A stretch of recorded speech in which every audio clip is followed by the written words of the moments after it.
Yeah, he's good with those. Okay. All right. I would like to call the Hollis School Board meeting to order at 6:05. Sorry for the delay. We were having some technical difficulties.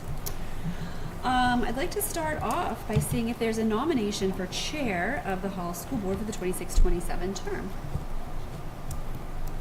I nominate Carol Roy. Is there a second? Second. Okay. Do we have any other nominations for chair? Seeing none, do we have anyone interested in speaking to the nomination? I think Carol has done a fantastic job. She's always on top of it. She knows the rules. When she doesn't, she's not afraid to say it. We're all very comfortable with Carol as our leader, and I think that it's a great way to continue. Thank you, friend. Any other comments? I just would say that Carol has a lot of depth of knowledge as our longest board member, and that is really meaningful to have her as our chair for that reason too. Great. Any others? Second it all. Okay. And let's put up for a vote. All those in favor of Carol Roy as chair of the school board? Okay, opposed? Congratulations. It is now yours. Gina's like, take this mic away. Thank you very much. I appreciate it, everybody.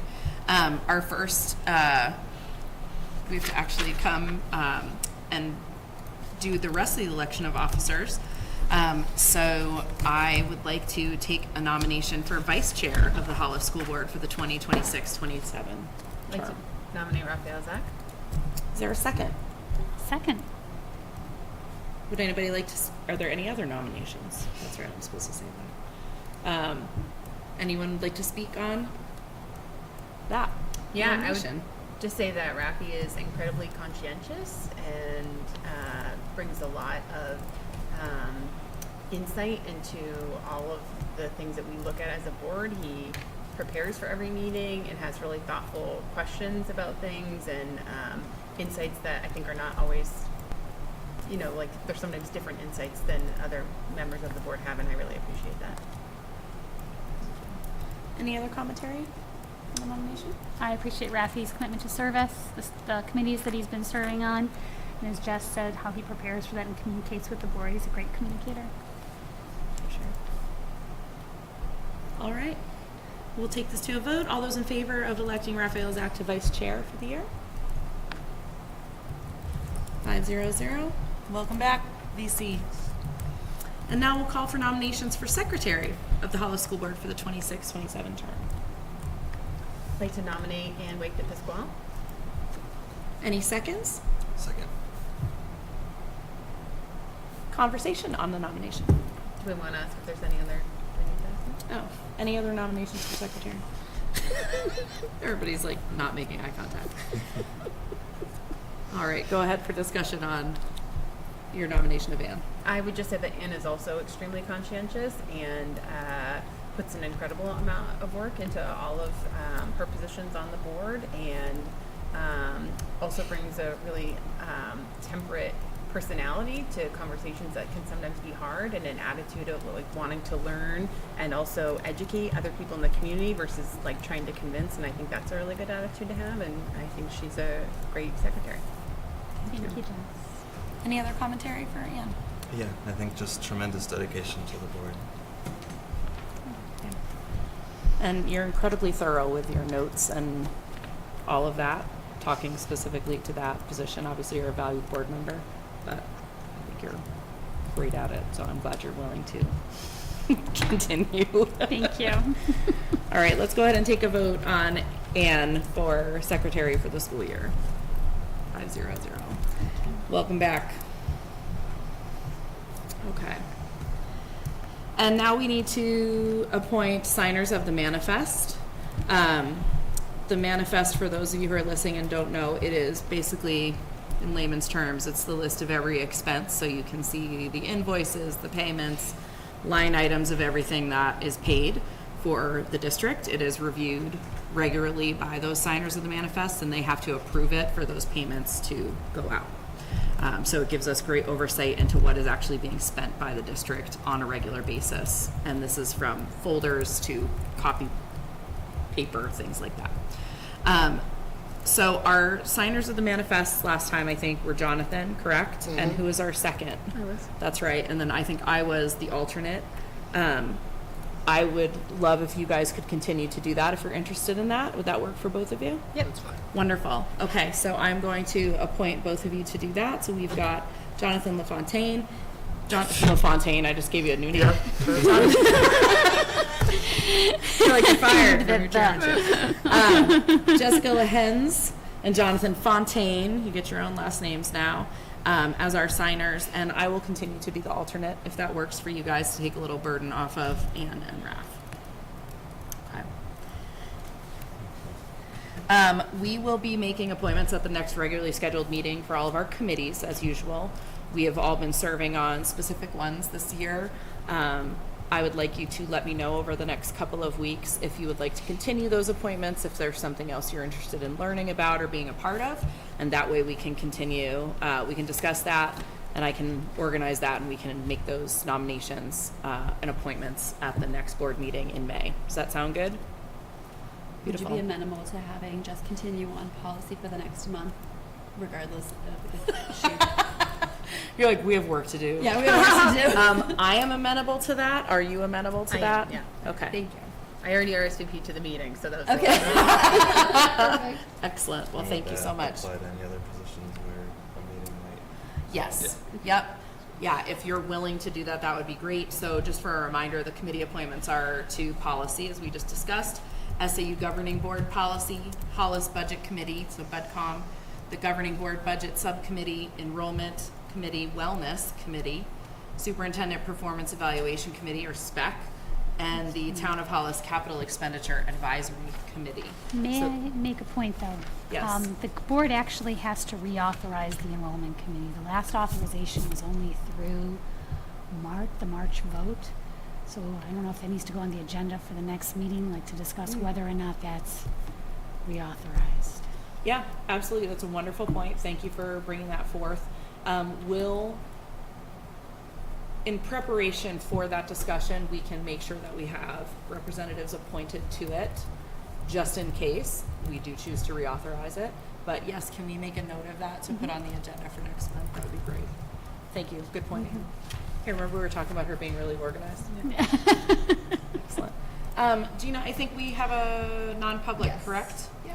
Okay, so I will take a motion that the board by roll call go into non-public session pursuant to RSA 91-A:32A, the dismissal, promotion, or compensation of any public employee, and C, to discuss a matter which, if discussed in public, would likely affect adversely the reputation of a person other than a member of the body or agency itself. So moved. And second, Second. Jonathan LaFontaine. Thanks, LaCarol. Excellent. All right, we do need to use Viva Voce, so please, Jonathan, you start with you and we'll go around. John Fontaine, aye. And I. Carol Roy, aye. Rafi Zach, aye. All right, the board is in non-public.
We're going to continue through the rest of our agenda tonight.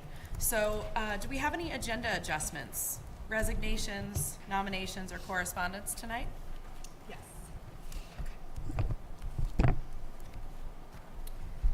All right, dear Gina Bergskog, please accept this letter as formal notice of my resignation from my position as first grade teacher at Hollis Primary School, effective June 30th, 2026. I'm grateful for the opportunity to have worked at Hollis Primary School and have learned a lot in my time here. I'm grateful for the support I have received and the professional and personal growth I have experienced.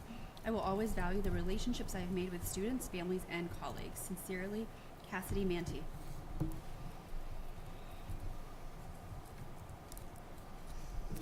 you say Manti, right? M-A-N-T-I. I'll accept a motion to accept the resignation of Cassidy Manti from the position of grade 1 teacher at the Hollis Primary School with an effective date of 30 June 26. So moved? A second? Second. All those in favor? Thank you.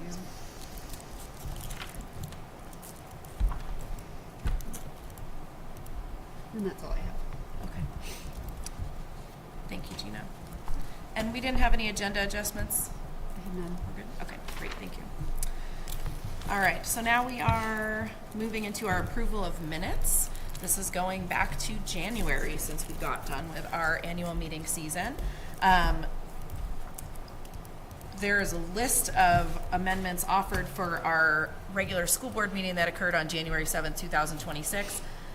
For each incident appears, replace Victor Dorlando with Victor Orlando. Page 2, line 37, replace issues with issue. Page 4, line 34, correct the spelling of Fontaine. Maybe it was La Fontaine. Page 8, line 35, replace 10 with 20. Page 9, line 7, correct the spelling of Wake to Pasquale. Page 9, line 27, replace it with if following traffic. Page 10, line 20, replace then with them. Page 15, line 9, correct the spelling of works. Page 16, line 7, replace paper things with pay for things. Page 17, line 18, replace 1987 with 1978. I'll accept a motion to accept as amended. So moved. A second? Second? Any discussion on those minutes? Seeing none, all those in favor of accepting the minutes? 500. We also had a non-public that evening, January 7th, 2026. I'll accept a motion to accept as presented. So moved? A second? Second. Any discussion on those? Seeing none, all those in favor? 500. Moving on to the Hollis School Board meeting of February 10th, 2026. I'll accept a motion to accept as presented. Moved. A second? Second. Any discussion? Seeing none, all those in favor? 500. Accept the meeting minutes from the Hollis School Board annual meeting on March 17th, 2026. I'll take a motion to accept as presented. So moved? A second? Second. Any discussion? Yeah, I have one that I found for the flat on page 6. I don't know what line it is, but it's Tom Harris motion I think that's for Tom Dean.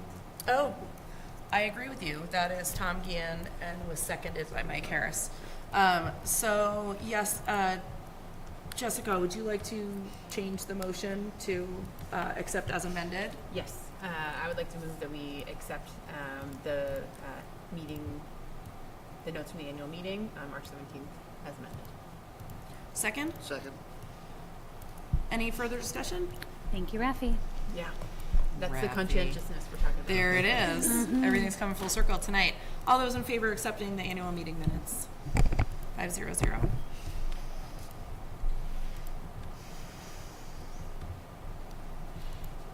Just taking a quick note. Excellent. Moving forward into principals' reports for HPS and Hughes. All right, looking at our enrollment, we are up 2 students, down 1 student at HPS. We are up 1 student at Hughes for a total of an increase of 2 students in the Hollis School District since our last report. Excellent. It was our last report was in January, wasn't it? Correct. Yeah. Okay. All right, so today the parent placement input forms went out by both HPS and Hughes, so those are important forms for parents who would like to share some input. Ames Web Plus testing is coming up here at Hughes April 6th and 7th. We have an art show here on those same dates. And a big date is April 8th. The Hughes 6th graders visit the middle school. So that's always an exciting time. Where they find out they can wear pajama pants to class and they all get very excited. Yes. We have the PTA My Booster fundraiser kickoff on April 13th. Don't forget there's an early release on April 15th. And some other fun, exciting things, such as a spring break is coming up on April 27th. Nothing too exciting for buildings and grounds at Hughes. At HPS, the administration is making some tough decisions for next year. Since the bond did not pass, some tough decisions will have to be made about how to move forward. On April 24th, a third grade class will host the April all-school town meeting at Hollis Primary. Today, Mrs. Happy and Mrs. Vicky presented at the NHSAA conference on innovations in instruction and assessment, sharing a little bit about our environmental science program, so that's pretty exciting. And then Disney's Lion King Jr. was on March 27th. It was phenomenal. It was a great kickoff for a first time, and it was quite enjoyable. I attended the in-school performance, so that was great. I just want to note I saw it in the evening, and this place was packed. It was standing room only. They had to set up extra chairs. Children were on the floor in front, and from what I was told, this was the first time in 5 or 6 years that a production was put on. I thought that they did a wonderful job. Mr. Parent has a lot to be proud of. Everybody who worked on that, it was so positive for everyone. So I just really want to. I think that just reminds us of how theater is, and having facilities helps make a great impact for everybody, not just the kids involved. So, Absolutely. but the audience as well. Absolutely. And that's about it for the principal's report. Excellent. Thank you so much.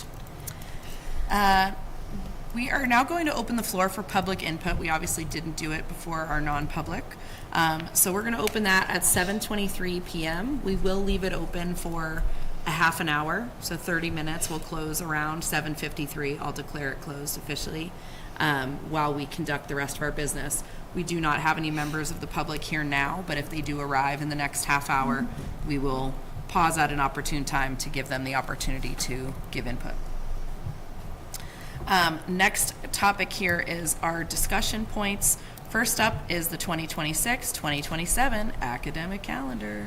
Okay, so every year we try to do a little bit of improvement, so I want to give credit to Dr. Flaherty for the new look of the 26-27 calendar. Some things to note: Labor Day is extremely late this year. So as a result, our teachers would return on August 31st with students not starting until September 3rd. So they would be present for the Thursday, Friday, and then there's Labor Day, and then there's a professional day on the 8th for voting. So nice slow start, 2 days of school, 4-day weekend. Moving through, looking at our other dates, we have our November 3rd professional day. We have some holidays mixed in as we typically do. The green represents early release dates, and so once again, those are focused on Wednesdays due to our requirement to be in alignment with our career and technical ed programs for our high school students. We're legally supposed to align our calendars. If we have 5 snow days, that would put our last day for students June 24th. If we don't, then that would put our last day June 17th. May I ask a question? Sure. Why is the workshop planned for September 8th when it's right after Labor Day? Is there no It's wiggle primary room? day. It's the primary. It's the state primary day, so we have to plan it around that because they use the high school Okay. and CSTA. and CSCA. Gina, in terms of aligning our schedules for tech programs, is that only early release days that we are aligning around, or is there on other? It's the bulk of them. The bulk of early release, or the No, bulk the of bulk the of whole the schedule? days. Okay. But the early release are the ones that we've moved around more frequently than others. Yep. But we are aligning them with our regional centers so that we are in compliance with that aspect. Okay. I see on January 2027, the early release day is a Monday. That seems weird. Is it just the same reason they're moving stuff around in that month? So that's what we did this year as well. And the reason is for our secondary programs, midterm exams, so it's a switch over of the semester mark. And so there's a early release as we switch over to quarter 3. Perfect. Yeah. Yeah, it's always when we look at these calendars that we realize exactly how integrated we are with the other districts within the SAU. So thank you for walking us through this, because I think we forget sometimes between the years. Do we have an official last day of school for this year? Yeah. I am not going to say that there won't be any more snow, as much as I wanted to say that in January. But I will say that with no more snow days, June 16th would be the last day of school for students. But we've, had a May 7th snowstorm before, so And it we've may or may had- not be in the forecast. So we have had 4 snow days had so 3. far? We've had 3? Correct. Okay. so it's very likely to be that the 16th. We'll make an official announcement when the temperatures stay above freezing. So when there's no frozen mix in the forecast. since we've had 3, we would have to have 2 more for it to move, or just 1 more? No. If we have 1 more, then it'll move to the next day. So when we build the calendar, just like over here, for Yeah. next year, it says June 24th. Would be 5 snow days are built in. Yes. So if we have 4 snow days next year, the last day would be the 23rd. If we had 0 snow days next year, the last day would be the 17th. Oh, okay. So this year we've had 3. So that puts us at the 16th. We could go as late as the 18th. This is going to be a super long But summer. I'm Got it. really not interested in any more snow. Take that, Mother Nature. Yes. As you probably saw, the delayed opening switched to snow day. I really didn't want that snow day. Yeah. But, I Well, didn't thank actually you for control looking that. out for the safety. Absolutely. Appreciate it. Any other questions, comments on academic calendar for now? All right. Our next up discussion point is the Educational Assistance Program, Section 127. Okay, so with the teacher contract that we passed last year, one addition that we made was that teachers who, if they're in their first 5, steps 1 through 5, if they had educational loans with certain companies, like not a parent, but an educational loan with an institution, they could apply for up to $1,000 in reimbursement. This form, if you approve this, allows that to be non-taxable income, which was the intent of the bargaining. So this came to our attention that We just as didn't of right have now, this. they're taxable. But Has this anybody applied for this? one? Okay. Wasn't asking who, to be very clear. No, we Was just have curious one if anyone person was this year interested. taking advantage Excellent. of the loan reimbursement. Okay. Is there any, sorry, I'm just rowing right into I was questions. just confusing. I was like, I'm just confused how we have the authority to determine whether or not it's taxable. How does that work? Because is that because we pay the tax on it? Or So we would have to tax them and add it to their income, as opposed to this, we're saying it's, if you have the ability to identify it as non-taxable income, and that's what approving this form would do. We can because of the nature of the payment, Yeah. Okay, gotcha. not Okay. because we now have some tax authority. Yeah. Right. it was just- I don't want a tax authority. Gina's like, no, thank you. Yeah. Okay. So that's that. Excellent. Um, Anything else on that one, Gina, or any other questions from the group? Okay. Just, I'll put it out there, that was passed by Brookline at their last meeting, as this was a component of their new CBA, and this will go to co-op next Wednesday. Okay. Just covering it all. All right, our next item under discussion is general assurances. Okay, so this is one of those things that we bring forward every year around this time, And what we're looking for is for the board to authorize the chair to sign off on this. This is assuring that we as a district are going to do everything within the law when it comes to federal funding. And this is how, we are audited, and then we do checks and balances. We amend our practices based on their recommendations or updates to federal law. But without signing this, we do not have access to any federal funds. So under our deliberations, we'll take a vote on that, correct? Correct.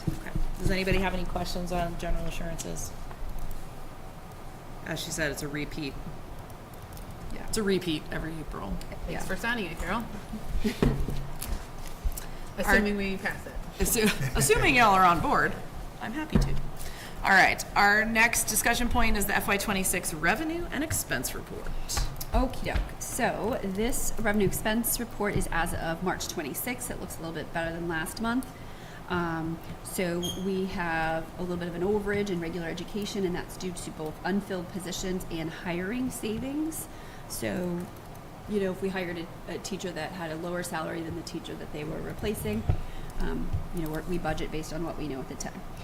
Special education, we see a deficit here. This is due to contracted staff. School psych is in there. We have a contracted school psych, and we have now 2 contracted paras. And there's also a shift in some student needs. So that's all funneled into the 1200 line. Student support services is pretty neutral.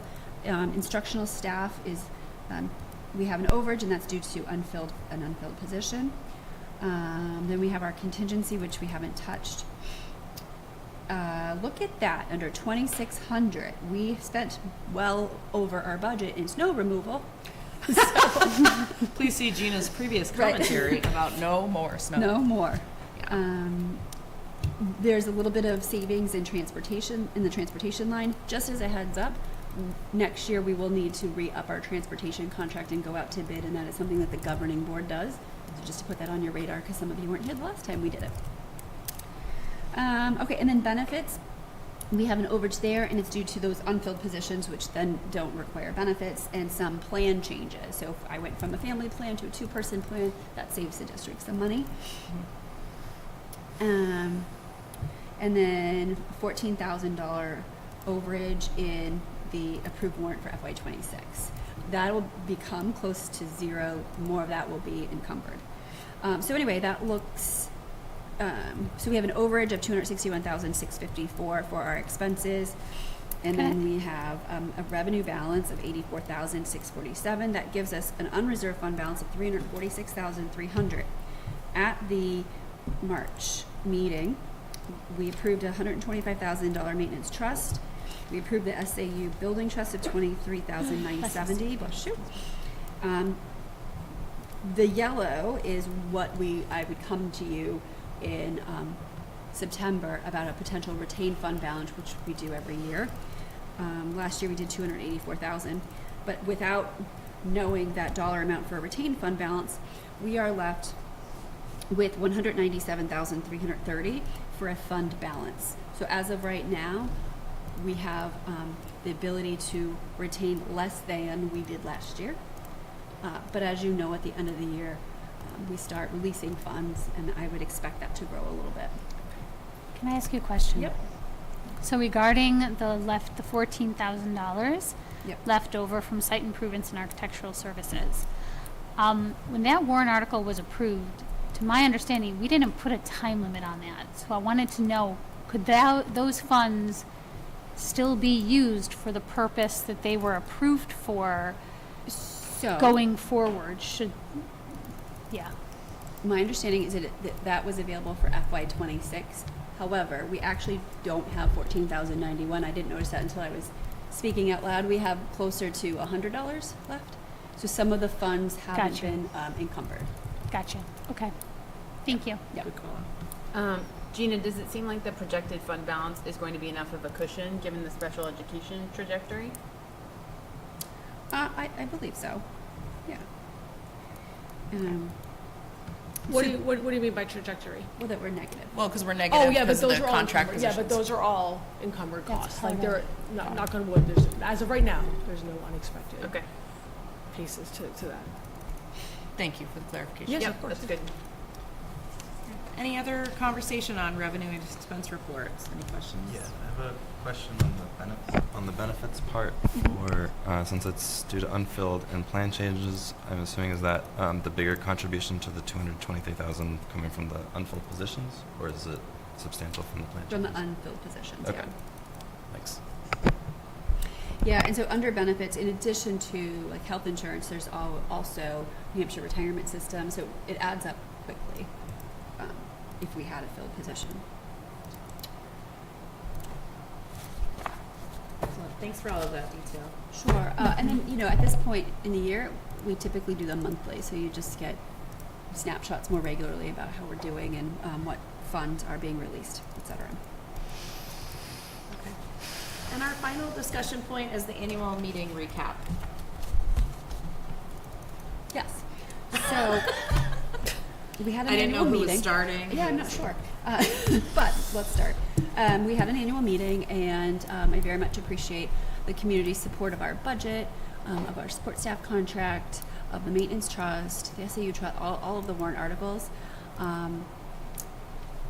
The petition warrant article that was supported, I will share with the chair to make sure that the planned rollout of presenting data to the public meets your desires as a board. But that would be around a July rollout. The bigger question is the bond failed, and the bond failed with only 32%. So how do we move from here? Some things that I'm taking away from the meeting is that there was a desire to look very specifically at the Farley building, more so than potentially we've already done, including long-term costs associated with it rather than just the structural costs. I also heard that potentially the enrollment committee might redefine themselves as a building committee to further clarify that the district is looking to make some changes to the building and to widen that to include more community members. So If they're willing to join, since Because I know we throughout have you made asked calls for that for throughout. community, Yes. at tenure several of the meetings, not enrollment just committee. ours, but at the budget committee meetings as well. We made these announcements, so, yes, So again, if there are any public members that are interested in joining the enrollment committee, they should reach out to you. yes. Please. And that announcement was also made when I spoke with the Hollis seniors, and it was made at public information meetings. It was actually spoken about quite frequently. Yes. No one came to speak to me about that. So at this point, are we looking, the problem hasn't gone away. We still have too many students at Halls Primary in terms of capacity. So the need is there. Is there the desire to continue the work? If so, is there a desire to set financial boundaries around what we are willing to spend? So how do we move on from here? Well, I also, before we dive into that, because that's obviously a real large discussion point, I do want to say thank you to each of the board members. You guys did a wonderful job presenting. For some of you, it's your first time. It's always a little bit intimidating to stand in front of a crowd, and that crowd was very big. I loved seeing all the people who turned out. That means it was important to them to have their voices heard, and so we welcome them. So I was glad we were able to do that at the high school. We did, obviously, as Gina said, get all of that feedback on what next. A reminder that there was a member of the public who tried to adjust our budget upward, our operating budget by $160,000 to pursue the work, and that was voted down. So our budget was what was the original amount in the warrant. So I don't know where the money would come from at this point. Gina, you're kind of asking that, so I think this is part of this discussion is there's the side of what next, and we want to talk about reauthorizing the committee. And then if we want to do that, how is that going to be funded? Because we don't have a line item for that, or May I speak to that for a moment? Please. So in the first year of the enrollment committee, we had not been granted any funds from the town, and we worked. And we utilized discretionary funds of the superintendent, and also we asked the board for $10,000 to get some conceptual work from the architect, in addition to some discretionary funds from the superintendent's budget at the time, Mr. Corey. So there is wiggle room. There are possibilities and ways to get some conceptual work done, but not the level of detail that we have at this point. But I think it's noteworthy that money isn't wasted.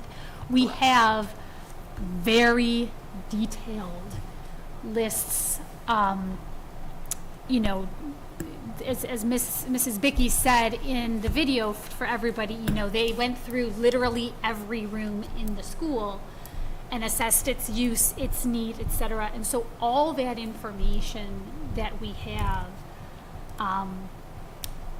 can be looked at again in a new light, understanding that the town does not have an appetite for a project of that scale. Or if it were to, I mean, it was also mentioned several times that there should have been phasing.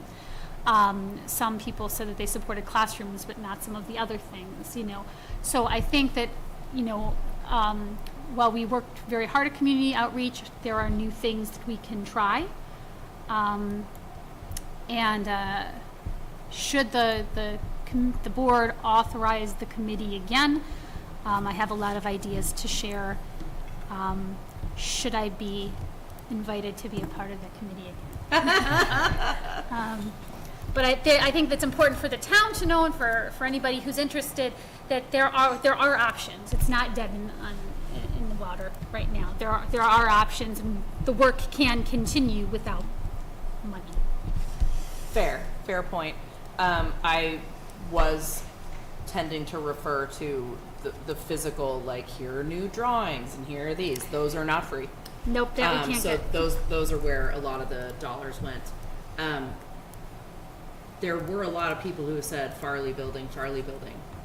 I think there was some misunderstanding by some folks not realizing that the school district does not own the Farley building or the land the Farley building is on. We did at one point, but it is owned by the town. So for us to conceptualize using that as a school building, it would first have to be decided what would be happening with the ownership of the building. So for anybody out there, the town owning it does not mean the district can do what they want with it, just so you know. But I know that you guys explored that. There are a lot of regulations and things around that we've tried to make clear of why a certain facility does or does not work. But I for one there are things that have to be done, so I don't know that we can abandon the work and abandon the project. There are going to have to be some tough decisions inside the primary school building of where kids are going to be put, what can be allowed, things like that, and how to utilize the space better, differently. And perhaps now is where it's appropriate. I don't know, you could stop me, but why I would ask that we reconsider policy IIB, which is the policy which was set for class size. And when we do have that discussion, I think it's notable to, you know, look at why that decision was made in the first place, and then also the situation we're in now,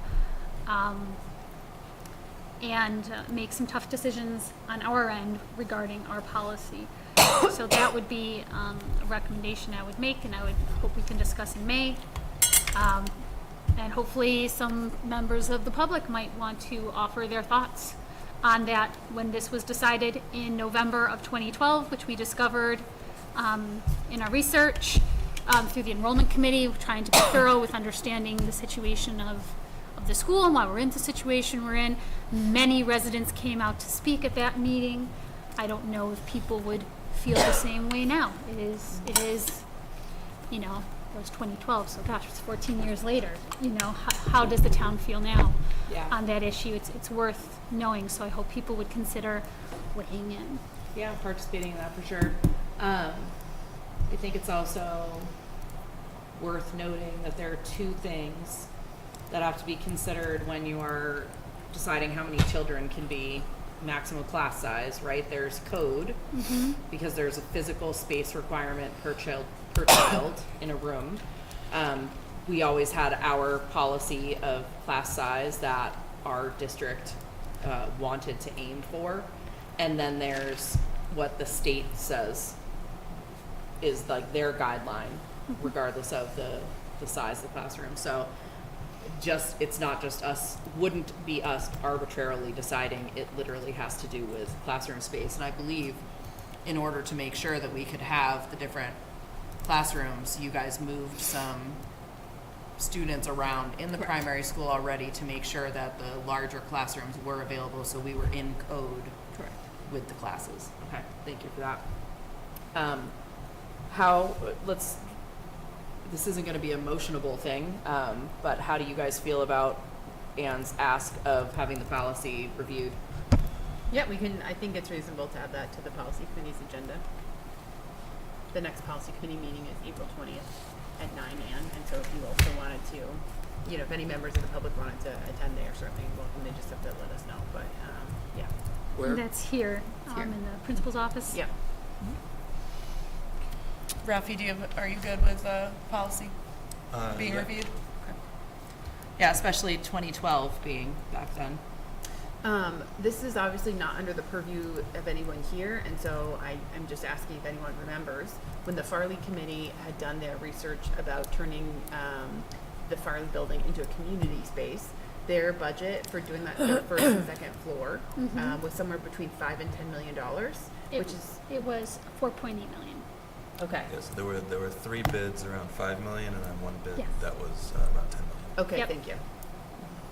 Yep, and that was just for the first 2 floors, and I did speak with the fire marshal, and to put children in that room, all 3 floors would have to be renovated.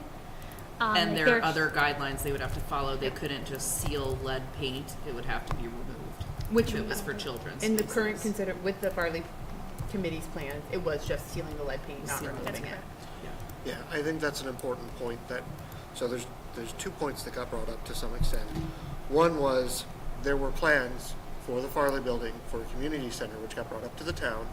However, those plans are not put through the same rigor, controls, and codes as required to put students, children, and especially young children into the building. Yes. So while the plans might appear viable, putting them in front of someone who actually has all the codes and requirements probably means they would need to, at a minimum, be updated, which I suspect would drive the price up. Exponentially. Yes, and the because they egresses wouldn't originally be looked code. at, as I recall, they looked at renovating all of the floors, and in order to drop the price of it, they decided not to touch the 3rd floor. Yes. Well, and it's Addition- also, please, go ahead. Yeah. Additionally, the current land usage, even though not necessarily by purpose or on purpose, would also need to be considered of what we were taking away from current usage of the driveways and the lot that's in the back. And you would need to figure out that particular component too. So there's a lot of things that plan does not take into account for a school that we would need. I also have the hard part, because I do not know if it's a misconception or a directive, that, as Carol stated, a member of the public put forward a particular budget to pursue research, which likely could have included the Farley building, and the town voters who were there told us they do not want to give money to do this research for this. They voted that option down, which to me says they don't want us to go look at the Farley building, or fund it at least. So I have a harder time funding going and looking at it because A, we don't own it, B, the plans that exist are unlikely to be viable without looking at them, and as you stated, it's not free to go look at them. We have to actually get someone to go look at them for all the considerations. So I'm a little stuck in that scenario of the town said they want us to look into it, but then they didn't give us any money for it. Can I just clarify? So the motion for 160,000 was to continue the work of the committee. It wasn't specifically to look at Farley Building. I was Fair. just gonna say Yeah. the same, yeah. Fair. And I know they had directed that the committee include that in some of their considerations, which is where I made the jump. But yes, Gotcha. you're right. There was no direct. And then the no means no is simply on an individual warrant article. At the end of the day, the budget is what the budget is, and we can shift Yes, funds I agree. regardless. Yeah. So just another thing to keep in the back of your mind, as we look at our fund balance, it is expected to grow. The board can authorize, and I can make some recommendations if that's an appetite that you might have, to encumber FY26 funds for items that were budgeted in FY27. For some of them, not all of them qualify. Which would then free up some FY27 money for whatever purpose you would like, but this could be a purpose. What is the deadline by which we would need to make that decision? June 30th. Okay, so we have. We have okay. time. I'm just putting it out there as a possibility. We often look at a fund balance and make proposals in May or June, but given the conversation that we're having, I just thought I'd remind you that that's a possibility. Go ahead, Raph. As part of the money discussion, I think if we work to try and get some funds toward it, I wonder if we should try going into the next year to front load as much non-financial work as possible to see what the Absolutely. budget looks like next year, and then if it's looking like, okay, the costs are as expected, then maybe we have some chance to put some money towards it. Well, again, I mean, I think what we could, if we do some conceptual work with what we have now, just like Windy Hill, that's what it's called, Windy Hill Associates did for us prior to warrant Article 6 in 2025, where that 164.4 was decided upon. We could come up to the town and ask for something to, we could say, this is the concept we're going for. We are hoping to get the funds to solidify a proposal for a bond for this conceptual work. And we could just make sure, we do some good work to beforehand find support for that. So it can be done with those smaller funds. That wouldn't come up till next year's meeting, correct? Yes. Correct. Okay. I also just want to say that, and I know the enrollment committee actually did look pretty thoroughly at the Farley building, and that it Yes. didn't even make sense, like after that research, it felt like it didn't make sense to spend money to get deeper plans, to look at what does it look like to, Absolutely. and so part of me feels like the town directed us to look really seriously at the Farley building, and also the town said to us, we are feeling really careful about money, and we don't want to spend money that feels unnecessary. And so I am feeling a little push-pull there, where on one hand, it feels like the town wants us to really look at the Farley committee. On the other hand, like the preliminary research said, that would be very expensive and not worth our funds. I would say a lot of this comes down to the Farley building has 3 floors. And pre-K through 1 can only be on the first floor. And right now, there is only one egress that satisfies the conditions for pre-K through first grade. And significant work, to the point when speaking with the fire marshal was said, I don't know, paraphrasing, what would have to be done to bring that up to code. For those children to be on For that. those children to be on that floor. If you can picture the Farley building, there are the steps going up to a flat, and then more steps going up to another entrance. When that building was being used as a K-12, these fire codes were not in place. I have tried to find when these fire codes were put in place. The best date I can get is 2021, which would make sense based on some things that Mrs. Bickey has told us about where kids have been in the past. Like during her tenure, at some point, those things were allowed. So people need to understand, to put a primary school in that building, there are 2 floors for which there is no purpose other than 2nd and 3rd grade, 4th, 5th, 6th. But that's not the problem we're trying to solve, and we're creating more problems. And then we also come back to the issue of a play space, and people think, well, what about that? I'm going to take a moment to put this on the record, because there's just so much misunderstanding about this. When we presented 5 drafts on September 17th to a well-attended public forum where there were many, there were community residents, including from our budget committee and from the Capital Advisory Expenditures Committee, He's a new name.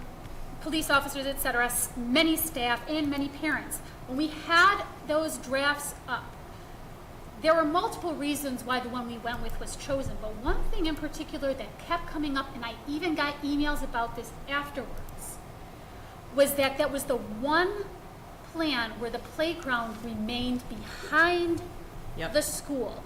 And We the talked reason about why that here too. Yes, we did, because everybody felt, parents and staff alike, who are the people who know children and are very aware of the risks that exist today that did not exist when the Farley building was in place. Prior to 1999, nobody was thinking of schools getting shut up, and prior to Sandy Hook, nobody thought it was going to be in elementary schools. The world has changed. Teachers do not feel comfortable, nor do parents, with children in a play space that is so blatantly exposed to a busy street.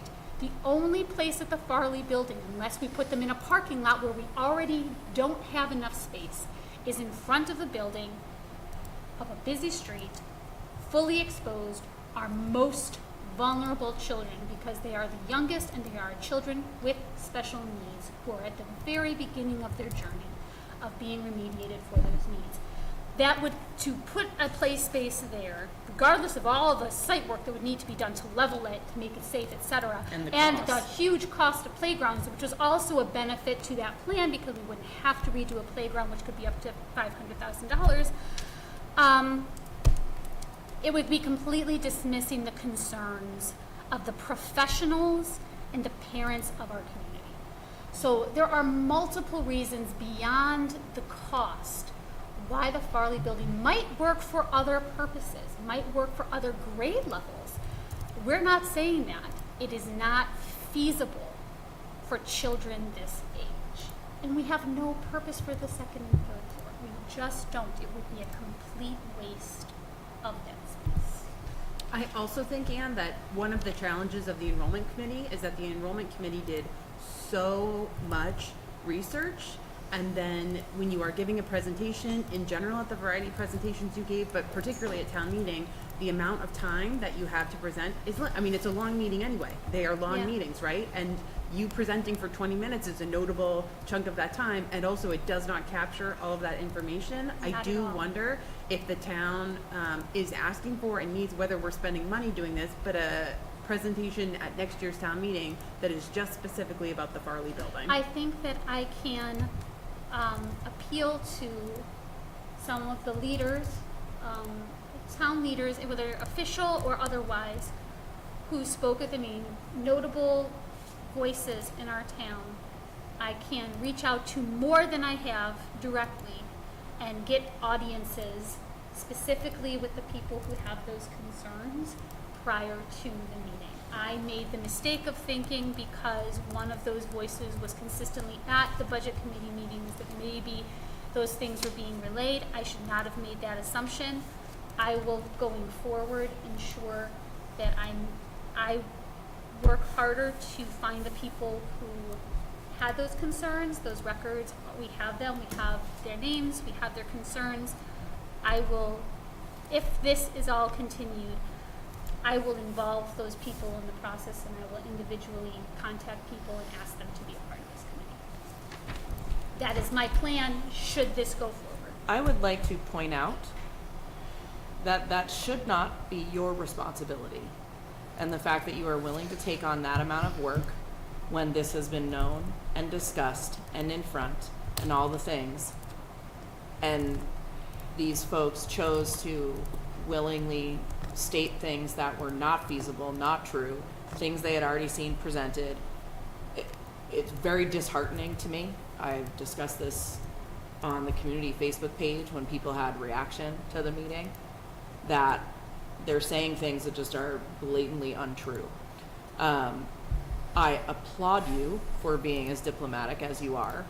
I'm frustrated and upset that is the path that was chosen, and got a lot of people on board with things that were untrue, large campaigns against the building. So we can do the best that we can do to communicate. And the townspeople will choose what they decide to listen to. And they will act upon that information in the way that they feel they have to and want to. And I respect that. That is their choice as taxpayers. But I don't want you to feel the pressure of having to accommodate every loud voice that has spoken in opposition, because that would take you all day. I also want to, I lost my train of thought on that one. That was just a little bit frustrating to me. I now remember, one of the things that I heard often was they were talking about all-day voting and things like that, that there was a possibility when they did the high school. What year was that they built the high school? That they built the high school? Yeah, Which, like the original Yeah, one? maybe. 94. 94, 96. Okay, so the folks were looking back to when they adjusted the meeting in order to have all-day voting on something that's that large. So I am not opposed to that. I don't think there's a problem with that. That is just not the way our meeting has been structured. It wasn't something we were necessarily expecting because of all the extra outreach you had done.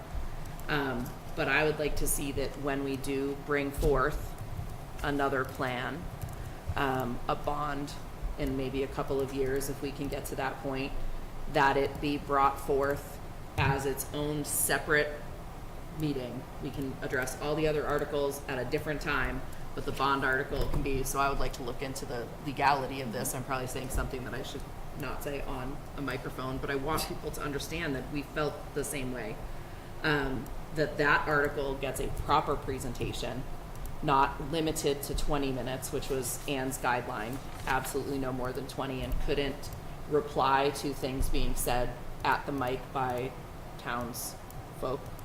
That's standard in our meetings, but it was being able to correct things that were blatantly false, but weren't part of her presentation.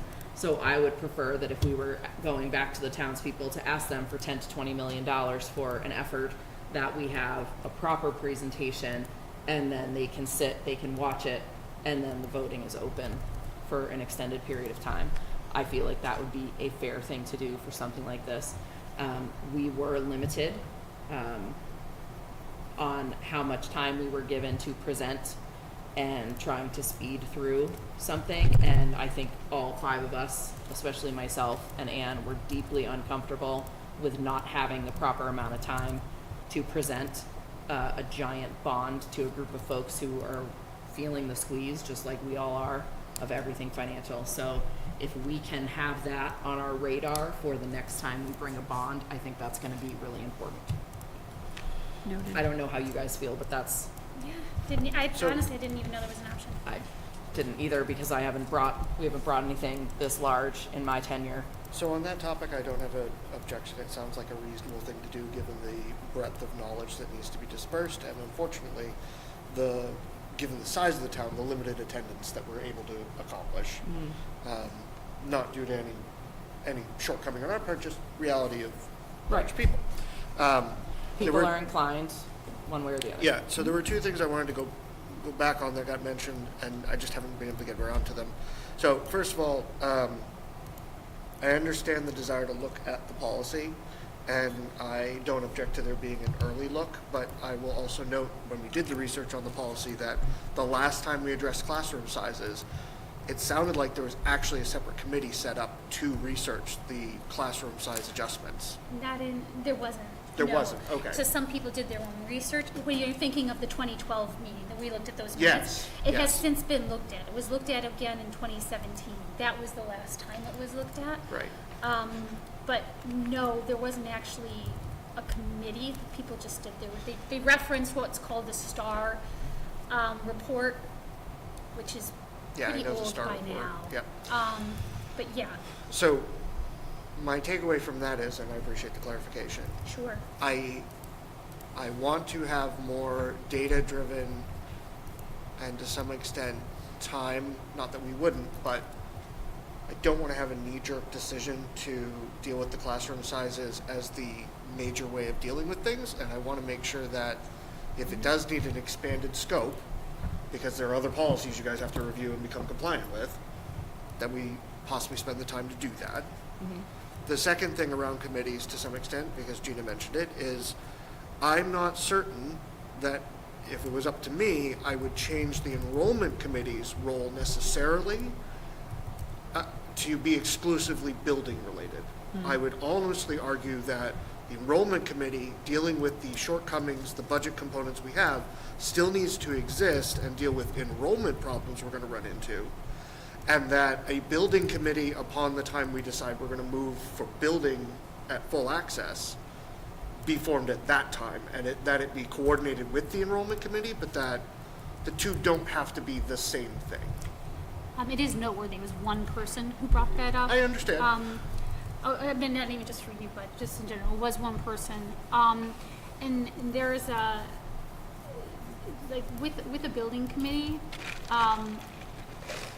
so it is noteworthy that like a building committee is supposed to like have people who have backgrounds in engineering. We do have somebody with a background in engineering on the enrollment committee that was consistently on, and that was Mike Levitt. Yes. And we weren't in the process of building yet. So, because that had been approved. So it was premature to have a building committee, and should a bond to be approved, then I think the discussion of a building committee, I agree with you, Yep. that would be the appropriate time to establish one, but the charge of this committee was to provide solutions. Yep. And so I Yes, just wanted so to indicate they weren't agreed with mutually you. exclusive, yeah. Yep, absolutely. Jonathan, from the perspective of the policy committee, I do agree with you that we shouldn't make knee-jerk, I think we should review the policy, we shouldn't make a knee-jerk reaction. I just want to potentially reserve the idea that it is, like, you know, depending on what happens, we might have to make changes. Yeah, You know, absolutely. but I do agree with that. We should not have to, you know, I'd rather not make knee-jerk, I'd rather take our time, because that'd be a notable change potentially. Also, some of the RSAs that are referenced here Yeah.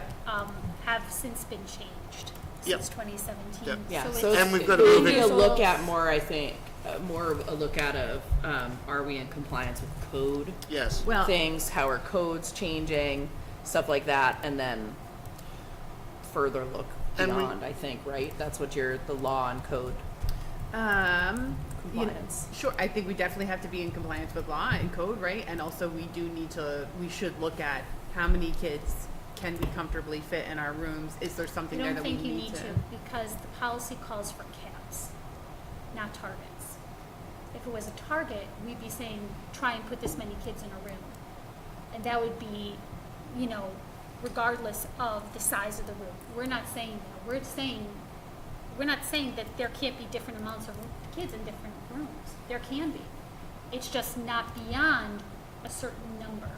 And so the conversation for our policy and the way our policy is written is just no more than this amount.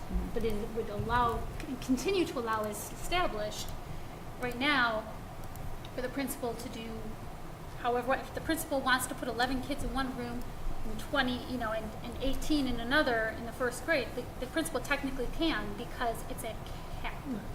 Yeah. So That's key also. So when we do discuss it. I think you got my point, and what Yep. you stated was Yeah. within alignment of what I was expecting. I'll also mention real quick that things are happening in Concord that may greatly impact caps and capacity as well. So it's not a bad thing to take up and look at it, which is why I'm not opposed to it. I just want to make sure that, Yep. Yeah. Taking a look doesn't mean something's going to change. agreed. It's a matter of saying, okay, if we haven't touched this in almost 10 years, Yeah. let's put eyes on it, make sure that at least the RSA's referenced are correct, things like that, and so that is solid. Yep. So we're ready on everything else. Did you have any input? Yes. I just wanted to add that, so we obviously got feedback from those who spoke at the meeting on this bond, but being that it was such a well-attended meeting, the vast majority of people, we didn't hear their voice. So I feel like there's a lack of information on exactly why people voted it down. So there may be some portion who felt like, oh, there could be more research done on the Farley building, which is even more so on top of what was already done. But there could also be just it's possible that there's a vast majority of people who that wasn't their concern, that other issues weren't researched enough. It could just be that total amount was just beyond what they felt like they could afford. Yes. And no matter what other options we researched, just as long as the number was that high, that they weren't going to be able to support it. And so without survey data, it's hard to know, if it had been possible to come in at 12 million or 14 million, that maybe then it would have been within their finances to be able to support. So I think part of it is just a lack of information on the vast majority that voted no. So I wonder if there's a way to offer up some kind of survey, maybe to find out Yep. what's the appetite. I don't know. I don't know if it's necessary. Just kind of thinking out loud. Should the enrollment committee be reauthorized? I think it's something that the enrollment committee could discuss and then report Yeah. out to the board. Yeah. I mean, I don't think we cannot reauthorize you. Everybody else, feel of the board. Okay. Do we need to take a vote on reauthorizing a committee? Official? Take a motion and a vote? We have in the I past. can't remember. We have in the past. It's been. Okay. Yeah, So I'll we- take a motion to reauthorize the enrollment committee for another 2 years. Can Are I we just say that adjusting the this is agenda? an agenda adjust? Is this Oh, counted as an yeah, agenda probably would be adjustment? counted as an agenda adjustment. Yeah, what I was gonna say is, do we want to do that when we do committee We'll do assignments next month? So that you're Yeah. reauthorizing the committee and assigning Yes. a member to it. That works perfectly. As we already established at the earlier, thanks for the call out on that, Gina, that we're continuing our committee work through this month until the reassignments are happening in May, if meetings are happening for those things. So yes, let's do that. So we will put that as an agenda item for deliberation next month. And I think we've annual meeting recapped enough for tonight. If you guys all feel the same, we can. Close public input? My, I already have it written down, but I gotta finish this part first. my You're just only moving. question is, Yeah. did anyone on the board or from the SAU get a sense of how off or what an acceptable bond number would be? Because I felt like I didn't have a sense of it. Other than this bond is too big, Yeah. what was reasonable didn't seem like it came up. I agree. Agree. And also there was a lot of people pushing not the number, but saying, well, it's gonna end up being this, it's gonna be this, it's gonna be this, and every time they said this, it seemed to be higher. Yeah. So I think that there also was a lack of clarity of what the actual cost was, and then people started to get scared. Yep. I mean, to be fair, we've been putting this in motion long before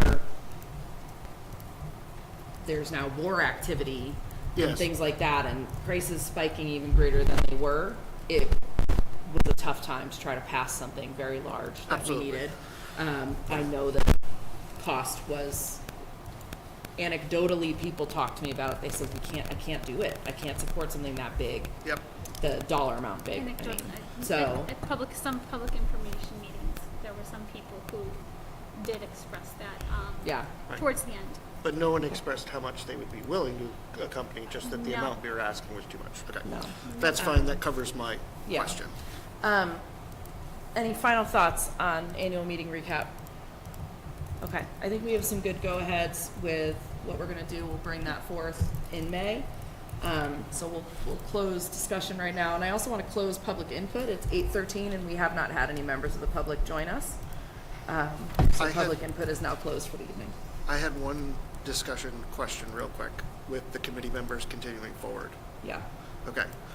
Is there a capital expenditure meeting this month? The coordinating the capital expenditures? I thought the next meeting was for May, but I can double check that for you. Okay. Mostly, I was bringing it up because I don't know what our guidance on the expenditure is going to be for Target, or if we're just going to tell them, look, we don't know right now. So I leave that to you, but that was where I was thinking, was it this Gotcha. month or next month? So, Yeah. Yeah. Okay. thanks. Shrug. Yeah, I'll just put a shrug in the spreadsheet. that's fine. Winky face I shrug. like that. I like that line in the minutes. Members act, just shrug. All right, so now we're moving into our deliberations. I want to see what action the board will take regarding teacher nominations. I will accept a motion to accept the superintendent's recommendation for teacher nominations as presented in non-public. Moved. A second? Second? Any discussion?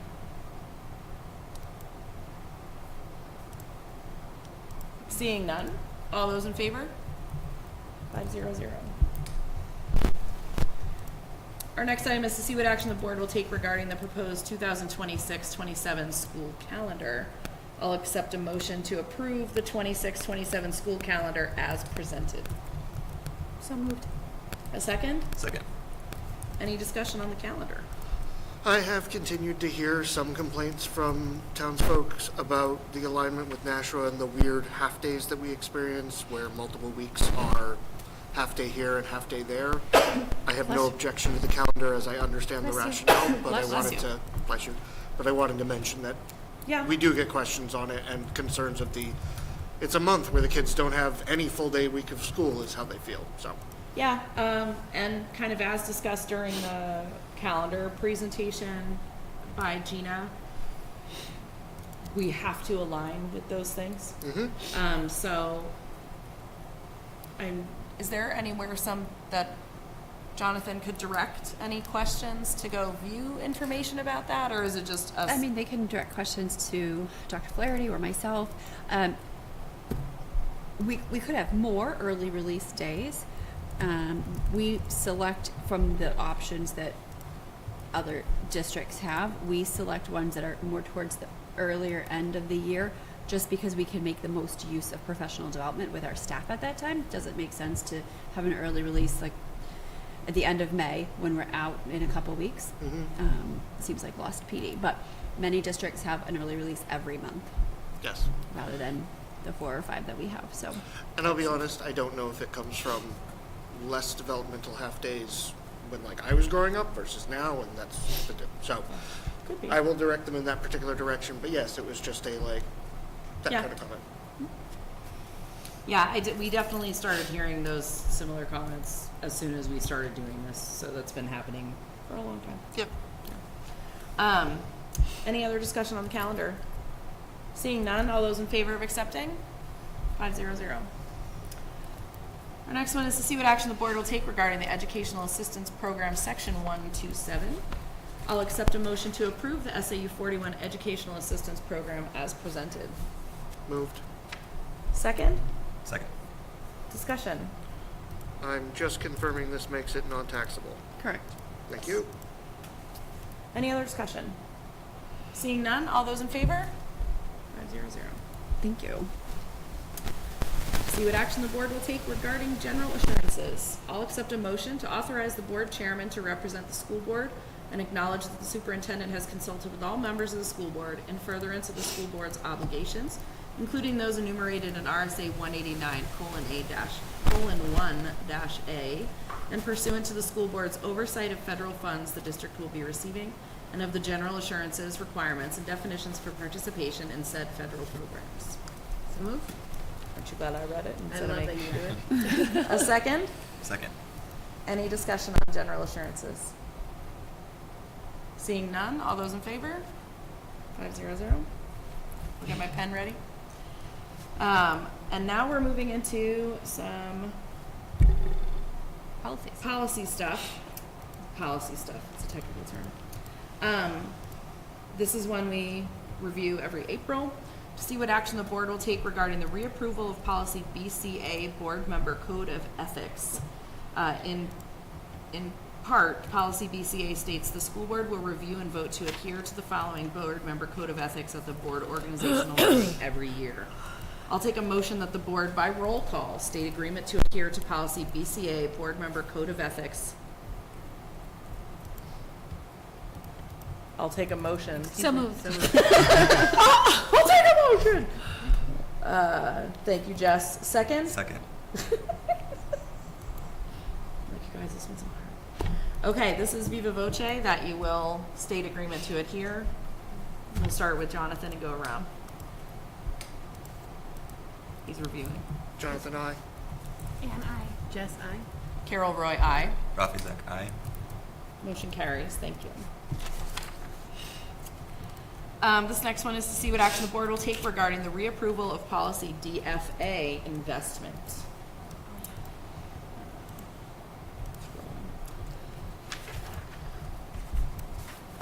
We were informed of, at least yearly, the school board shall review and adopt an investment policy for the investment of public funds in conformance with the provisions of applicable statutes. We were informed of the state requirement to review that policy on a yearly basis. It is to provide us an opportunity to consider investments. In larger districts that receive tax dollars in a single transfer, there may be a decision to invest as a means of generating revenue. As identified within the current policy, the school district treasurer, working in conjunction with the superintendent and their designee, and pursuant to RSA 197:23-A, is authorized to invest the funds of the district subject to specified objectives and standards of care. I will accept a motion to adopt policy DFA investment. So moved. A second? Second. Any discussion? In the event that we did an investment, would the investment selection come before the manifest signers for review? How does that get reviewed? Good question. I don't believe it does. You have seen investment funds, an additional source of revenue for some of our lease purchases where we haven't utilized the funds, but before we pulled them, they've been invested and we've received a revenue from that. Okay. Are the investments audited? Yes. Oh, yeah. Oh, yeah. Yeah. I figured they were. Everything is audited. Yeah. It's not my first year No, they anymore. threw I'm it finally there. getting to the next section. Excellent. Any other DFA questions or discussion? I had a question. There's a part that references GFOA asterisk, and I was wondering if that's just standard terminology or if that's like a reference somewhere.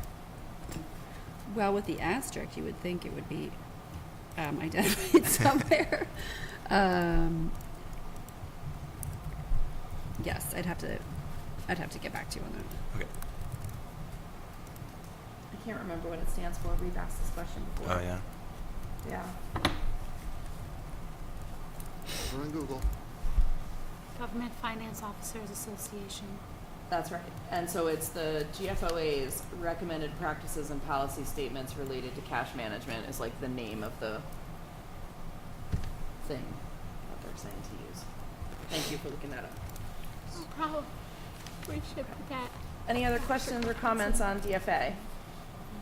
Just Seeing that none? we should All put the- that clarification maybe in the state, the document for future reference. Yeah. Can we update this document? Absolutely. It's our policy. Do we want to have you just take that Yep. on? Thank you. All right, all those in favor of accepting policy DFA investment? 5-0. Okay, so we have our policy memo, but as is the usual, we're going to go through each policy individually. The first one is policy JLCD, administering medication to students. The first reading was in December, second reading was in January. So I will accept a motion to amend by deleting delegation and the delegation in the paragraph that begins upon delegation. Accept the third reading and adopt policy JLCD, administering medication to students as amended. So moved. A second? Second. Any discussion on this one? So we had discussion in our meeting in January, which is the last time we talked about this, about the word delegation and how people felt about what does that precisely mean. We do have some limits around needing to use that word because there's a legal process that delegation refers to, and also that one particular sentence with the word delegation in there a lot. That's a little wordy, so we did rephrase that. Thank you. Yeah. Any other discussion? All those in favor of accepting, oh my gosh, The third. policy JLCD. JLCD, administering medication to students as amended. 500. Now I'm just laughing too hard. Reading that would make me laugh. Okay. All right, our next one is policy EHLB, subpoenas involving district students, officials, employees, and/or records. This is a new to district policy. So this is, its first reading was in January, so it hasn't been implemented yet. So I'll accept a motion to amend by replacing parent with legal guardian, accept the second reading, waive the third, and adopt policy EHLB, subpoenas involving district students, officials, employees, and/or records as amended. So moved. A second? Second. Discussion. So again, at our last meeting, we had discussion about what terms do we use to refer to the people who send children to our school, and what words could we use or not. We can't use the word caregiver, and so, but also parent does not cover everyone that sends children to our district, and so we just moved it to legal guardian. Perfect. Any other discussion? Seeing none, all those in favor of accepting the amended EHLB, waiving the second reading, or excuse me, accepting the second reading, waiving the third, and adopting? 500. All right, our next one is policy FEH, supervision of construction, clerk of the works, owners, project manager. First reading was in January. I will take a motion to accept the second reading, waive the third, and adopt policy FEH, supervision of construction, clerk of the works / owners, project manager. So moved. A second? Second. Discussion. So we had initially reviewed this policy in preparation for if the bond was passed, that we wanted to have this in place, to have someone who's reviewing what's happening on our behalf, not just on behalf of, the construction company. I think it's still meaningful to pass it. We've done the work reviewing it, and at some point in the future, we may do some building. We'd had a discussion about, is clerk of the works kind of an outdated term, and does it make sense to use something more modern? But clerk of the works actually does mean something specific and is what we want to keep in here. But we also added the language, owner's project manager. Agreed, and the professionals that we worked with during, enrollment discussions and so forth utilize that language as well, clerk of the works. So I think it's Yep. Excellent. Any other discussion? Seeing none, all those in favor? 500. Next up is policy GBEBB. Driving the point home tonight. Employee-student relations. I will accept a motion to accept the first reading of policy GBEBB, employee-student relations, as presented. So moved. A second? Second. Discussion. So this policy is a little bit of a doozy in some ways. We are, there's a new RSA that requires that we have this policy. It ensures that, all employees have entirely appropriate relationships with students, which of course is something that we feel importantly about. And also, as written, it was in direct contradiction with other policies that we have, and also in some ways wasn't in keeping with, in general, some of the just best practices we have in the school. So like there were some things in here like an employee should never be in a room with a student with the door closed, right? And there are lots of reasons that we might have a door closed, if there is someone doing testing, a student doing testing, you would have the door closed for that. There are different reasons why something like that might happen. And so the policy committee really spent a lot of time, multiple sessions, reviewing this policy. If you look at it, you can see we did a lot of changes versus just how it was written so that it was, still ensuring appropriate employee-student relations, but also would be in keeping with our values and other policies. I have a quick question. Yeah. One of the things it says in section A, prohibited interactions. Yes. The exchange of purchased gifts between staff members and students. Mm-hmm. Obviously, our families give gifts to the teachers. Mm-hmm. Is this specifically This is saying specifically staff to students? And Okay. students to staff. Say that again, Lauren. And it goes both ways, students to staff as well. That was Students. her question. That was Right. her question. Right. But that's what I'm saying, like the kids give the teachers. But the parents are technically. Well, it says, or is directed to an individual student. I read this as, they meant, Oh, but, From I'm students. sorry, this is also the one that has the de minimis value. I mean, so, What is the de minimis value? what is is it 40? So in Massachusetts, it's clearly defined as $50. I think it's 50. I'm not sure what it is. De in New minimis Hampshire. is a Latin phrase meaning about minimal things, but I actually don't know if there's, If it's set here. if it's set in New Hampshire. Yeah, New York was, I think, 75. So it is written with some, right, it's saying that the exchange of purchased gifts between staff members and students is discouraged, so that we're not saying it's expressly forbidden. Right, right. But we're saying, and then saying it's prohibited when it's more the de minimis value, right? And there is a little bit of ambiguity around what exactly is de minimis value, and we're a little bit, Yeah, we have to look up. Was it discussed about having it? I'm just curious because certain schools have done it where it's Yeah. more strict, where the staff member cannot buy gifts for individual students. Do you know what I'm saying? Like, so you're not going to Give hand us one one student a student a gift from a present staff and not- member. Mhm. Do you know what I mean?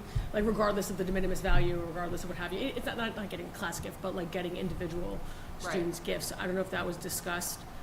we didn't discuss to, specific. to split that out, and then the Yep. de minimis value would be for gifts given to teachers from students or families at Christmas time or anything to that effect. Is how some districts Right, interpret But that's it. what I'm trying to say. I feel like that is really That- ambiguous, I mean, and I it know may, that it may we need have more very discussion. That may need, generous yeah. Yep, so families who at the elementary school level, there's always a class parent, Right. and you contribute to the class fund, and then they buy things on behalf of everybody, and sometimes we still do gifts. I want to make sure that our families are protected properly here and not. Yep, so let's throw it on for first read, and then Yep. the policy committee should refer to legal, just so we can seek, more clarity, because I agree that is ambiguous, and Yep, we can vote. I have Is to find there- out if we're allowed to set in New Hampshire. It's not in I'm going to find out statute. from legal. I don't know if we can determine the de minimis value As a school, that we could as say. a local district. So I'm going to find that out. Okay. So, And we is can do this it by policy. Yeah, I is think the I believe language we're in going to be here able to from the determine that RSA value or from the just so you know. NHSBA. What I will say to you is that I don't have the original RSA in front of me right now, and so I can't tell you word for word. I will tell you that we made very extensive edits and also did have to keep some of the standards that the RSA requires. But I don't have the original in front of me, so I couldn't tell you word for word. so I would say for line 2, just some things I'd like to see that Yep. just build on this a little bit. Yep. If de minimis value is not defined by us, then I'd like to see a reference somewhere in here as to where it is defined within the policy, so that it's very clear in policy where you would go to check that. I would like to see, even if it makes it a little longer, a breakup between staff members and students and the individual student component to make it more clear, because I do feel like every once in a while teachers will see something special and they might give it to a kid without any other component to it, or for an education purpose, and it's still a gift because you're not paying for it. And so there's a tricky part in there, and I'm only coming because I do federal contracting of the, technically if they don't pay for something that they're given and it's not within the normal bounds of the education system, it's a gift. Yeah, and that would Especially not be, legally. and that would not be allowed under this policy. Right. And so And we I have think, some limits there about what we are allowed to. right, and Sure. I think it opens up a little bit of a bigger black hole than normal from a legal standpoint to say, okay, well, you're out of policy even though this was really trivial. Like, I've had it come down to, I can't give you a cup of coffee. You have to pay me for it, Sure. even if it's like 25 cents. Yep. So, from a legal policy standpoint, it's a big deal. And just so you know, just for discussion for policy, there's also some policies that also do a de minimis value for class gifts. So if the class all chips in, to not exceed a certain amount for that, and that varies from 150 to 200. I mean, that is, Right. I believe we're going to be able to set it ourselves. I want to confirm with legal, but you may want to consider doing both as a Yeah, and- guideline if you'd like. I don't know if it's in here, maybe it already is. I'd like a clear clarification or something written specifically that addresses the, what's it called, the class parent or classroom? parent? The Yeah, the room parent, thank you. Couldn't remember the word. Because I don't know like whether the teacher ends up having oh, thanks very much for doing this, and gives them something. I know that the room parent often does collect a bunch of money from students, which this doesn't delineate students from an individual household. This is students, and sometimes they're parents. And so it's very difficult if those funds go into the room teacher and the room teacher gives a gift to the teacher, does this then apply? Depending on what's in it. To Lauren's point, to your point, we just have to better define that. That's all I'm saying. Like in Massachusetts, it's 50, and so 50 per student, and so the whole class could contribute to the sum total of that. But we just need to define that and, Yes. seek legal counsel to ensure that we're kind of covering all of the. And I would make that clear in here then, because the way I read this is it doesn't matter how many students it is, the gift still has to be below de minimis. It's not a cumulative thing. Right. So I think those are good Perfect. things to we're gonna include in clarify. later. Yep.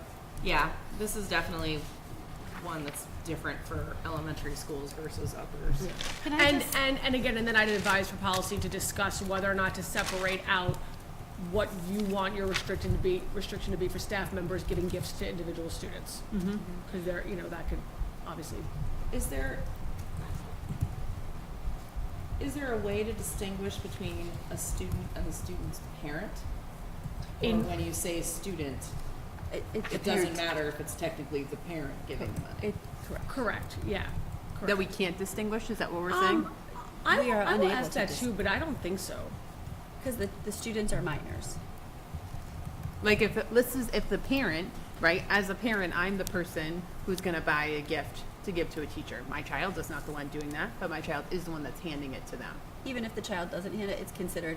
A gift from my child. Correct. Okay. Okay. All right, Um, well, I look forward to hearing results. Did you have something else you need to Yep.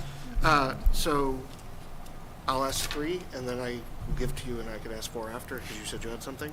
Yeah. Okay. I just So said for something. 3, is there a clear definition of developmentally inappropriate? Because, for example, if you have a high-achieving student, and for a normal student, it wouldn't necessarily be developmentally appropriate, and they challenge them in that level, it's like, does that all of a sudden put them in violation of this policy? I'll say that this is language that is already improved from what was there before. That's just frightening, but I That was appreciate it. delicate. And I think developmentally inappropriate, the goal of that, I am open to feedback that we want that language to be different. The goal of that language is to allow teachers appropriate wiggle room, right? That like, we don't want, what is a appropriate conversation for a third grader is different than what's appropriate conversation for a pre-K student. And also, there might be some variability within a class. Yeah, because I'm thinking about, for example, at Hughes, if you want your student to be able to read young adult, the librarian is more than willing to take authorization to do that, but that may not be considered by general developmentally appropriate, whereas as the parent authorizing it, I'm saying it's completely developmentally appropriate. I'm making that choice. There's not like a specific RSA that defines what developmentally appropriate or inappropriate is. That's our term that we are using. Right, and we also, our educators are experts in what they do, and we trust them to understand where their students are at, and that's part of the whole education process. Absolutely. So this, it should be left to this, extent, because to get into the avenue of micromanaging conversations can get very tricky, and we trust our staff, we value what they do. I believe that they'll understand this without us having to define it. Yeah, and I was actually looking at removing that or clause more than better defining Remove it. which clause? Or developmentally inappropriate I think manner. it has to to remain. I think it And might that have was to what be I was there, trying to yeah. figure out is what we're trying to get across with it. Yeah. I trust our teachers to interpret it properly, but it's just one of those weird things, right? With today's society and how we chose to go with policy stuff. Yeah. I'll pause and come back to 4 because Anne, you said you had something. Well, I just, in the course of this conversation, I was trying to see where this policy proposal came from. I was trying to find an RSA. The RSA that's listed here has to do with child abuse, and so does the board policy JLF. So I'm just wondering, where can we put somewhere in here the RSA that because this is now a required policy, so that we can refer to that at our next conversation? Yep. Thank you very much. Okay. So coming back to 4, so I have a big problem with 4. Because I can't tell you the number of books, at least at Hughes, that likely contain things like tobacco, alcohol, drugs, possibly suggestive sexual components that are within the literature, especially older literature. For example, Sherlock Holmes smokes a pipe. Okay, so now the staff member is not to associate with students in any situation or activity which could be considered involving that. Is that the intent of that? So this is meant to be live activity. Okay. So if the policy committee wants to decide how to phrase that, it does not really apply to necessarily curriculum and literature per se. It's about you're not going to be hanging out, smoking and how I read drinking this. Absolutely. in the cafeteria. I mean, like I think that, it was- I mean, I'm sorry I think it for was the. I don't mean to be flip. But it means live interaction. Like you're not going to be in a situation with a student. Absolutely. With any of these things present. But any, I think the way you just said that, it could fix this, because Yes. you just put the word live in front of it. Any Sure, we live can add that. situation Well, or activity. even, okay, but again, we can get, okay, yes, agreed. I just, Or in person or I something. mean, I Yeah. just see associate with, that the root of the word associate has to do with social, right? Right, Like it the does, yeah. Society, togetherness, not reading about or discussing a topic. Right, because, exactly. You know, like there's a degree of sex education that happens in 5th grade that is developmentally appropriate. There's the DARE program in 6th grade. Yeah, so I think the word associate with students in any situation or activity, I think that kind of clarifies it, and I think that eliminates your concern about. Yeah. If you want to put in think we person, can at least you check in you- about it at the You like policy can be committee. in person. Yeah. It could also be social media. It could be. I mean, it has to be an activity. That's why, like, so I guess. Live maybe limits us because if we also want this to apply to social media. Correct. And so, what if it's virtual? What if it's there's a virtual right. Well, maybe something? the word isn't associate, maybe it's Sure. interact. So in- Personally, Right, Interact interact might work better. socially- Yeah, so we can so we can not ponder engage that. in social interactions So- with students. So you can That could understand be the the way- concern of the associate, to me, is a little open, unfortunately, and any situation really makes it broad. So you're heavily leaning on a particular component, and I am only leaning towards the more aggressive parenting I've heard of in other districts to some extent around these type of policies where it's like, you can't have that conversation with this person because policy stipulates. Right. So I want to be very clear of what we mean. Well, that's a good point. Any other comments on this one? Yeah, I have another one on number 4. I was just wondering, I'm not trying to depart from the RSA reference, so it might not pertain. But I was just wondering if, as another, based on these categories in 4, if gambling would also be, would also make sense as an addition, or if it would be That's a good question, departure. right? Yeah, and I mean you have, and again I have to read the RSA that's associated with it specifically, and I'll Yeah, let's just. but you Send it to policy. you can make it more strict. You just can't make it less strict. So if you want to add gambling, and gambling's not in the RSA, as a policy committee and board, you can choose to do that. You just can't take any of these things away. But if you want to add to them, So we could ask the policy committee to look into that. Yep. I think having the RSA in front of us would be really helpful, and it's referenced in the policy. All right. Excellent. And thank you, because I know you're I know talking you're about giving me things like looks. It's a this. big policy, okay? I know it is. A lot of wordsmithing So, going on. so for number 10, Yep. which I totally understand the point I think you're trying to get across, it uses the term staff members, but some of the staff members are Yes. credentialed. they are credentialed, but we do not clinically counsel. We do not assess risk or diagnoses or treat. We don't have substance abuse counselors. We don't have mental. So that we are educational counselors and educational school psychologists. This differentiates the clinical setting versus the educational setting. So yes, we are working in counseling and working with the students and working with the families and when appropriate with outside clinicians, but we are not diagnosing, treating, or assessing under any of our.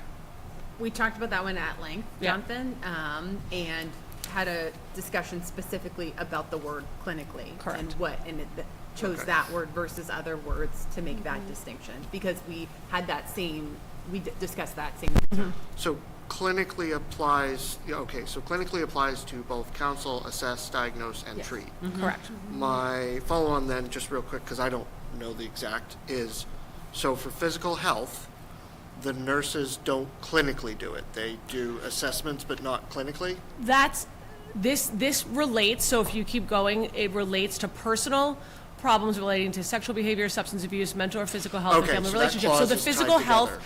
yes, so Okay. yes, it could overlap with the school nurse. The school nurses have their educational settings and policies and pieces as well. But, but if, the nurse is going to be triaging and treating the student as appropriate, if something is beyond the scope of the educational setting, they will be referred out also. I totally get that. Yes, so that's what that means.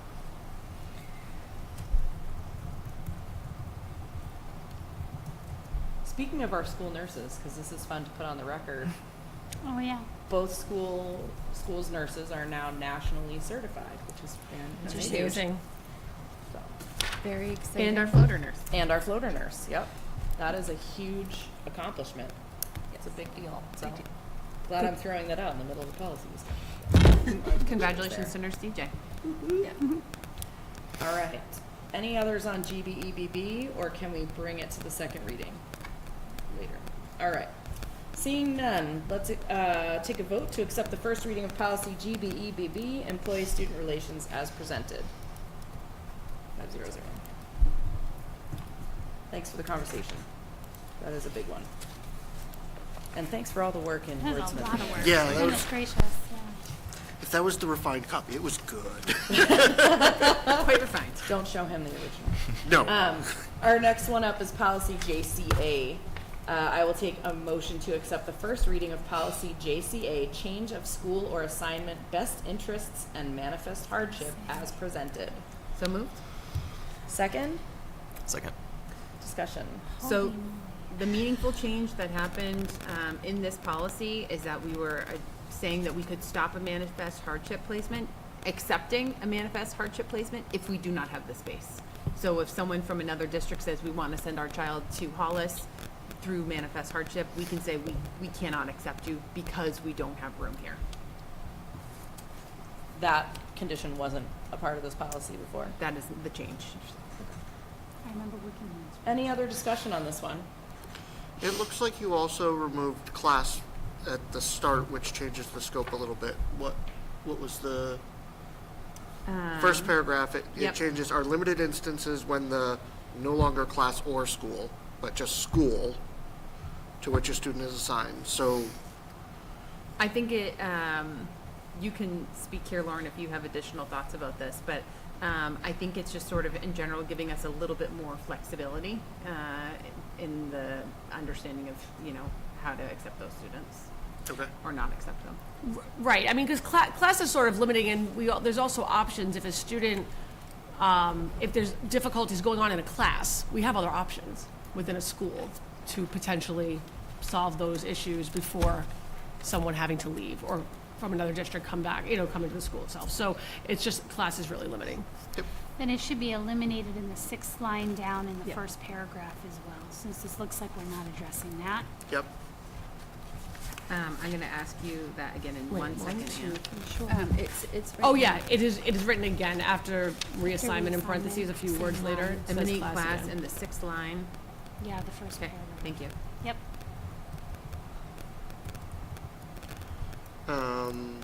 Do you want to, in section A, second paragraph, do you want to align the parent-guardian wording Yes. with the other items? Yes, we do. Okay.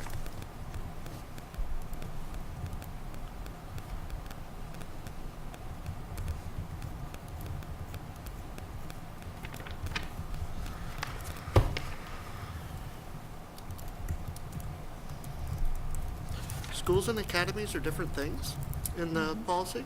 Mm-hmm. Oh, okay. I remember us talking about that. Any other commentary on JCA? Just a question on B2E. At the end, there's a reference to 4. I was wondering if that's one of the existing references or if that's just left over. Let me see. Oh, B. like a Oh, superscript? yeah, at the Yeah. end, after probable. Looks like there's not a fourth footnote anywhere.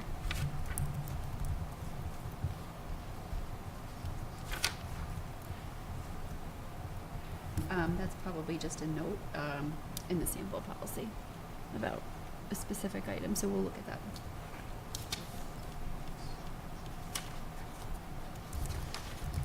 Okay. Any others? All right, seeing none. All those in favor of accepting this first reading of JCA change of school or assignment? 5-0. All right, we have just a couple more this evening, guys. Thanks for sticking with us. Our next one is policy JLCE EBBC. I'll take a motion to accept the first reading of policy JLCE / EBBC, emergency care and first aid as presented. So moved. A second? Second. Discussion. So the RSA has changed a lot since these policies were originally put in place. We were asked to dual code them. The RSA said that they should be combined. So much has changed. From the perspective of changing the policy, it didn't make sense for us to present this as a strike-through. So this is a new policy. Legally, we can't get rid of one of those codes. We do have to keep both of them. A note that we had specifically talked about that felt like something that people might have a special interest in is that in this policy, we state that we can have Narcan and oxygen on the premise. It doesn't say that we have to. And so we had a discussion about that in the policy committee, but so having that language in there is not requiring us to have those things. It's just saying it would be possible to. There's also a note that there's no, something that is true is that if you use Narcan and it wasn't required, Narcan doesn't do any damage to the person it's used on. Any other discussion? I would just ask that when this is brought for the second reading, and this is not a criticism, obviously this is a lot you had to do, but just for readability, there's that as follows. It would be nice to see those numbers like in a list, like a, as if they were bulleted, like one, Where are you administering, talking two, about? summoning, First top sorry, at the very top. And then the organization afterward, we typically have like a nice organization to our policies, with the Roman numerals and the letters and so forth. Very prosaic. Yeah, it would help with locating information, the bolding, et cetera. So I know that that's like finesse work. Mm-hmm. But, when Yep. it's completely done, that would be helpful. Second paragraph, second sentence says caution should be exercised not to minimize or maximize any injury or illness. I don't understand what minimize injury or illness means in this case. I would say that means a kid coming in with a broken leg and the nurse saying, "Yeah, you're fine. Walk it off. Walk it off." Okay. Or a staff Rub a little member, dirt in it. or a staff member sees them come in and, okay, let's go walk to the nurse on your leg. I mean, so again, so Yeah. staff members, you'll keep them where they are. You'll make sure the nurse comes to that. It just threw me to have minimize and maximize in an or statement. It threw my brain off a little. Sure, yeah. So, third paragraph, last sentence, you have the person who have current first aid. It should be has. Well, it's But we have an person or S. persons. Oh, that's why. Okay, that makes sense. I just Under Although your, I want you to know I accept and think all grammar notes are important.